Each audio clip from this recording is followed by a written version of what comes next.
Começou a preparação do Flamengo para o clássico agora contra o Vasco. O Mengão agora já virou canhão e pensa no Vasco, o clássico do Campeonato Carioca. Vamos juntos aqui analisar a imprensa falando sobre essa preparação do Flamengo, que o Felipe Luiz agora, vai preparar para essa partida, mas faz o seguinte, chega aqui, dá aquela moral, deixa o seu like, se inscreva no canal e ative o sino das notificações, assim sempre você vai receber todas as informações do Mengão aqui. Muito bem nesse começo de temporada e o Vasco tendo que corrigir problemas. Eita!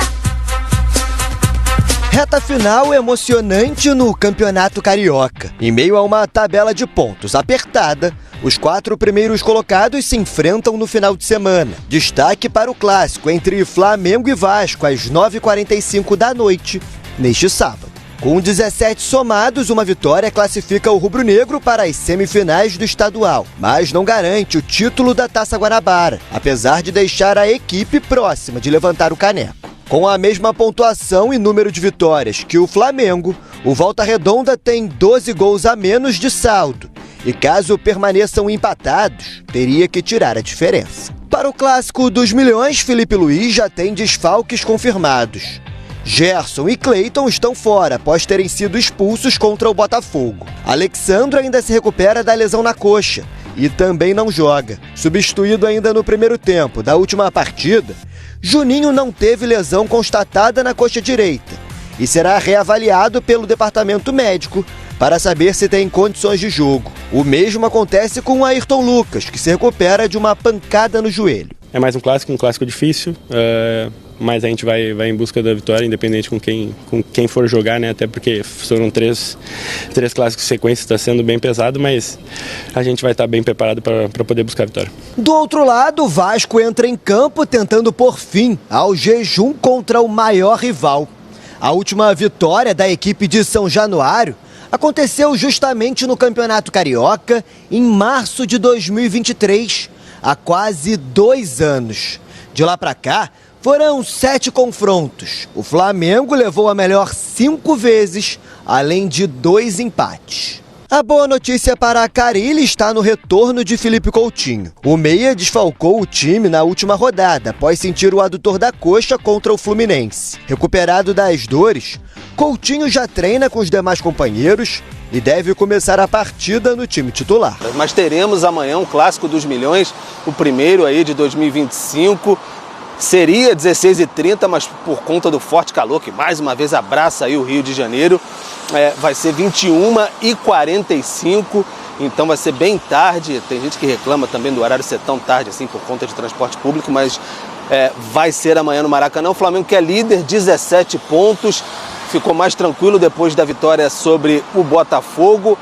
Pode até garantir o primeiro lugar se vencer o Vasco, dependendo de outros resultados aí. Então o Felipe Luiz pode até mesclar de novo um pouco a equipe. Já vai ter desfalques. O Gerson foi expulso depois do bravo sururu e catiripapo que houve contra o Botafogo depois da partida. Também tem alguns problemas. O Alexandro ainda está lesionado na coxa. O Juninho saiu com edema, não é lesão, logo no início do jogo contra o Botafogo.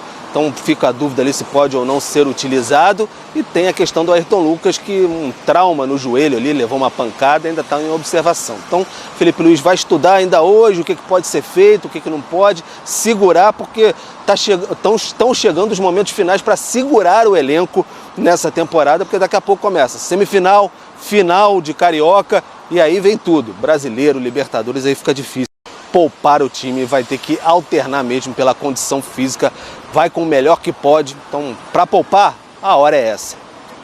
É favoritaço o Flamengo contra o Vasco. É inegável, né, Abel? Assim, quando a gente fala sobre favoritismo, a gente está falando sobre o momento da equipe, sobre o que tem apresentado, qualidade sobre o do elenco. Dos dois, né? Qualidade do elenco. Do Vasco, de Flamengo, não é nem desmerecer o adversário, não, de forma alguma. O trabalho que o Felipe Luiz vem desenvolvendo no Flamengo tem colocado esse time cada vez mais favorito contra os adversários. A gente viu que... O que o Fábio Carille pode fazer para tentar parar ou até vencer o Flamengo? Eu acho que você elevar um pouco o ritmo da partida, a parte física do jogo. O Flamengo é um time que tem muita qualidade para trabalhar em todas as áreas do campo, principalmente, mas é um jogo muito técnico, se concentra no meio de campo, tudo começa, né, na qualidade da saída de jogo com seus zagueiros, mas no meio de campo a bola passa muito pelos principais atletas ali e aí depois distribui, óbvio, se você quer encontrar o Juninho, que pode estar recuperado lá na frente, ou se você quer trabalhar com o Cebolinha, se você vai de Luiz Araújo, se você vai de Bruno Henrique, enfim. Mas eu acho que você tentar minimizar o trabalho de jogo do Flamengo por dentro, eu acho que pode ser uma possibilidade. Mas é difícil, né? Você ir para a trocação, tem muita qualidade. Era a mesma coisa com o Botafogo na temporada passada. Era muito difícil você ir para a trocação com o Botafogo, porque ele explorava demais o jogo vertical. Então, assim, ele deixava os adversários quase que sem recurso. O do Flamengo também. Mas você tentar fechar esse jogo por dentro pode ser um caminho. Se eu sou o Carille, manda um WhatsApp, já que ninguém mais telefona para ninguém, manda uma mensagem para o WhatsApp para o Mano, porque o Mano conseguiu parar o Flamengo no Fla-Flu.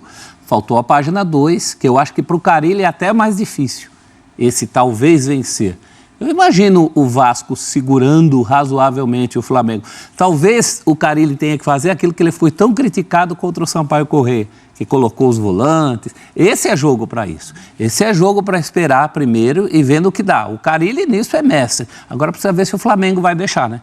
Porque o Flamengo tem muita condição técnica, está com a cabeça leve, está de bem com a vida, torcida e técnico, estão falando a mesma língua do jeito de jogar, de propor jogo. O Flamengo é bastante favorito, né? A taça. Já chega Danilo de reforço, já se ambientando, já jogando, já dando assistência. E já que a gente deu números, né? Os números, no caso específico do Vasco, é um terceiro lugar perigoso. Porque o Vasco agora terá que fazer em clássicos contra Flamengo e Botafogo aquilo que ele não fez nos jogos menores. Os dois jogos que faltam para o Vasco. São os 2 jogos que faltam. Deus. Deixou de ganhar do Sampaio Corrêa, deixou de ganhar do Volta Redonda e agora a obrigação é nos clássicos. Inicia empatando muito. Então o Vasco ainda tem esse peso. Talvez nem seja suficiente só segurar o Flamengo e num outro momento só segurar o Botafogo. O Vasco vai ter que fazer aquilo que não fez nos jogos considerados menores. Eugênio Leal, Flamengo e Botafogo amanhã. Flamengo e Vasco. E Flamengo e Vasco amanhã? Flamengo e Botafogo foi quarta-feira. Desculpe, Flamengo, a gente falou no Botafogo, eu me confundi. Flamengo e Vasco amanhã, Eugênio. E o Flamengo com muito favoritismo. Coloque-se no lugar do Fábio Carille, Eugênio. Já estou vendo sair fumaça da sua cabeça. Vai falar eu não? Não. Por que não me coloca no lugar do Felipe Luiz? Então, pensando no lugar do Felipe Luiz, o que ele tem mostrado nesse campeonato estadual é que ele não está jogando com 200% de intensidade. Está jogando. Né? O Flamengo? Ele empatou com o Fluminense, ele ganhou do Botafogo só de 1-0. São jogos em que os adversários estão dando muito e o Flamengo vai administrando. Sabe descansar com a bola. Não colocou os titulares contra o Botafogo. Contra o Fluminense era a maioria titular, mas não tinha De La Cruz e Arrascaeta. Contra o Fluminense não. O Botafogo ele ganhou, e veja bem, sem colocar os titulares. Significa que ele não está jogando com tudo que pode, sabe? Não é força máxima, vamos jogar. Vamos jogar o campeonato. Claro, entra para ganhar o jogo. Mas ele não está levando a ferro e fogo essa fase e ainda assim é líder do campeonato. Então talvez isso para o Vasco seja um conforto, porque sabe que não vai ser o Flamengo com toda a sua possibilidade, com carga máxima. Então, em outras palavras, o Eugênio disse, professor, se eu fosse o Carille, eu torcia para o Flamengo não vir inteiro, é isso? Isso é bom para o Carille. O Flamengo não tem jogado com todos os jogadores. Agora eu gostei daquela barreira ali que pula, né? Quando o cara bate a falta, você viu? Pode ser uma ignorância minha, eu nunca tinha visto. Né? Porque eu sempre via, quando eu era repórter, tinha sempre a barreirinha lá, mas a barreirinha não pulava. Agora a barreira pula no treino. Achei curioso. E tem um jogador deitado atrás? Não tem, veja bem. Eu acho que quando pula, automaticamente tem que ter um jogador que fica ali atrás, né? Pessoal que fabrica essas barreiras aí de treinamento, fica aí essa dica. Sabe o que acontece normalmente? Esse cara deitado, ele vê de camarote o gol. Outro dia teve um no jogo lá do Real Madrid com o City, que a bola bateu nele, Abel. Aí você não fala. Bateu nele aí você fica... e foi gol. Isso o Abel não mostra. Bateu nele e foi gol. Mas aí começou de novo a jogada e tal. Mas na batida de falta, não foi gol de falta direta. No rebote, pegaram a bola e fizeram um passe. De vez em quando. Isso você não percebe. percebe, isso Ei, você professor, não registra. De vez em quando ajuda. Uma enquanto. Mas, voltando lá ao jogo, então, eu acho que a vantagem do Vasco, pensando no jogo, é que você vai ter um Flamengo que, óbvio, vai entrar pensando em ganhar o jogo, mas não vai ser aquele Flamengo que está totalmente focado como objetivo principal o campeonato. E tem uma possibilidade ainda, que seria hoje, do cruzamento entre eles na fase semifinal do campeonato. Entre Vasco e Flamengo. Hoje, com a classificação atual, seria essa. O primeiro contra o terceiro, e o segundo contra o quarto, é isso? Volta Redonda e Sampaio, né? Então, mas assim, óbvio que o Flamengo é favorito, o Vasco vai precisar jogar mais do que tem jogado. Tem uma diferença em relação aos jogos que o Vasco tem disputado. Normalmente ele tem sido forçado a buscar jogo. Contra o Flamengo não vai ser assim, ele vai ser um time mais que vai esperar o Flamengo. E aí vai ter a possibilidade... Tá menos com a bola, né? De jogar no erro do adversário. Embora o Vasco não possua hoje no seu elenco, ou não tenha em qualidade e fartura, o jogador de puxar contra-ataque. Não é o jogo pro Verratti, assim, né? Não é ele que vai puxar contra-ataque. E o Vasco não tem jogado com jogadores de velocidade para puxar contra-ataque. Então vamos ver como é que o Carille monta o time. A carência no elenco nesse jogador de velocidade de lado de campo. O Vasco tem tentado buscar, mas não tem encontrado até agora. A propósito, como é que ele monta o time. que tem sido destaque na seleção Rayan é centroavante. Brasileira sub-20, ele fica como reserva, então, do Verratti? Dá para jogar junto com o Verratti ou não? Mas o Rayan ainda está lá com a seleção. Não, eu sei, não estou falando para esse jogo. Estou dizendo, esse jogo ele está fora. Rayan é um jogador que ficará pouco tempo no Vasco e que no time do Vasco até agora não se provou. Já é um jogador de seleções de base há algum tempo. E tem feito um bom desempenho lá no Sul-Americano Sub-20. Mas ele não disputa posição com o Verratti. Ele, no ano passado, entrou algumas vezes saindo do banco.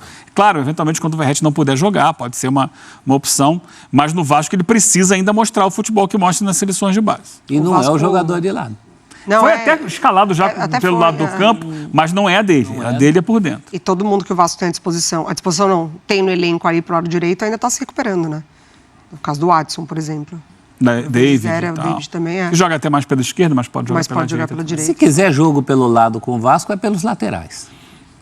É bola no piton e cruzamento. É piton, ou lá pela direita. O Vasco precisa de reforços, né? Sim, claro. Não pode contar só com os espasmos do Pumita pela direita e com aquela jogada do piton pro Verratti, né? Então é mais que isso. Que, aliás, já aconteceu muito mais, com mais frequência do que tem acontecido deu uma parada ultimamente, né? A bola do piton pro Verratti, não é verdade? E tem tentado outras maneiras, né, de construir as suas jogadas. Acho que também é um exercício que o Vasco está tentando buscar nessa temporada. Muito bem. Tentando só. Tá ali ainda na parte da tentativa. Rodada de palpites. Gostei dessa, pra gente daqui a pouco falar mais sobre Palmeiras e São Paulo. Eu vou dar o exemplo aqui, vou começar com 3-1 Flamengo. Meu palpite. Um gol ainda do Verratti? Oi? Gol do Verratti? Pode ser, do Verratti. O umzinho do Vasco. Porque para o torcedor do Vasco não vai fazer diferença se o Vasco perder. É um bom palpite, hein? Você gostou? Repete. Gostei. Não, só para dar uma variadinha, 2-0 com o Vasco brioso. 2-0 pro Flamengo. Pro Flamengo. E o seu? 3-0 pro Flamengo. 3-0 Flamengo, 3-1 Flamengo, 2-0 Flamengo. Ninguém vai apostar no Vasco? Não. Não. Pode repetir palpite? Pode, claro. Então eu repito o do professor. 2-0 Flamengo. Tá printado. Esse é aquele que vai aparecer, se der Vasco. Todos eles apostaram no mas Flamengo. é que nem essas informações do Flamengo, então o Flamengo começou a preparação para a partida contra o Vasco. E aí, qual é o seu palpite nesse clássico? Vasco, que não está muito bem no Campeonato Carioca, hein? Então, vamos ficar de olho nessa partida. É uma oportunidade para o Mengão conquistar mais uma vitória diante do Vasco, hein? Vamos ficar de olho aí. Deixe seu palpite nos comentários. Faz o seguinte, eu vou deixar meu palpite aqui, você deixa também o seu palpite nos comentários, tá bom? Para mim, vai dar Flamengo 3-0 em cima do Vasco.